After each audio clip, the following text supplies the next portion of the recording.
ale je dnes krásne. Ale čo zajtra? Aktuálne sedím na jednej z najobľúbenejších hlavičiek vojenských bezdomovcov a ľudí zo slabších sociálnych skupín. Z ich pohľadu zdánlivo bezvýchodiskovej situácie sa každý z nich dostal iným spôsobom.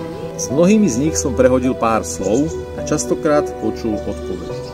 Nedá sa, nemám na to prostriedky, skrátka už je neskoro. Ak sa vaša finančná situácia pomaly, ale isto začína dostávať do takých súvislostí, že ju jednoducho prestávate zvládať, kontaktujte ma. Ak chcete a dokážete splniť jednu základnú podmienku, dokážeme vám pomôcť. Keďže už nejaký ten piatok pracujem v oblasti realít a financií v súvislostiach, konkrétne riešenie pre vás mám po ruke. Ozvite sa preto čím skôr a určite nebudete prvý, komu sme ja a naša spoločnosť pomohli úspešne vyriešiť jeho osobnú situáciu. Správame spolu všetko, čo je v našich silách, aby aj ten zajtrajšok bol pekným dňom.